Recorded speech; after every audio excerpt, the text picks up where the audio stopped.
നമ്മളൊരു വീട്ടിൽ ബാക്കിൽ കാട് ഉദ്ദേശിക്കുന്ന സ്ഥലമാണ് നമ്മൾ ക്രിക്കറ്റ് കളിക്കാൻ പോകുന്നത്. ഇതാണ് നമ്മളൊരു കാട് ഉദ്ദേശിക്കുന്ന സ്ഥലം. JCB ഒരു ദിവസം ഏകദേശം 9 hours വർക്ക് ചെയ്തു. അത് കഴിഞ്ഞപ്പോൾ ഈ കാട് ചെയ്യുന്ന ഏരിയക്ക് മാറി. JCBക്ക് 9,000 rupees ആയി.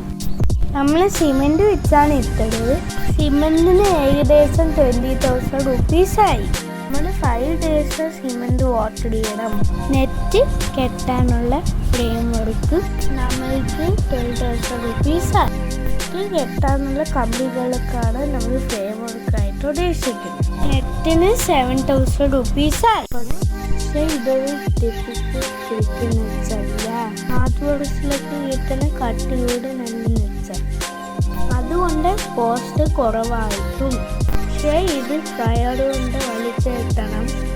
അത് കുറച്ച് സമയമെടുക്കും. ഇപ്പം ആൾക്കാരൊക്കെ ഉണ്ടെങ്കിൽ നമുക്ക് പെട്ടെന്ന് ചെയ്തെടുക്കാം. സോ എല്ലാം കൂടി നമുക്ക് 48,000 ആണ് ആയത്. ഒരു ഏകദേശം കോസ്റ്റാണ് നമ്മൾ പറയുന്നത്. ഏരിയ വൈസ് ഡിഫറൻസ് ഉണ്ടാവാം. സിമെൻറ്റും എല്ലാം പല കോസ്റ്റാണ്. വീഡിയോയിൽ കാണുന്ന റൗളിംഗ് മെഷീൻ സെപ്പറേറ്റ് കോസ്റ്റ് ആവും. റൗളിംഗ് മെഷീൻ ഇല്ലാതെ എല്ലാം കൂടി 40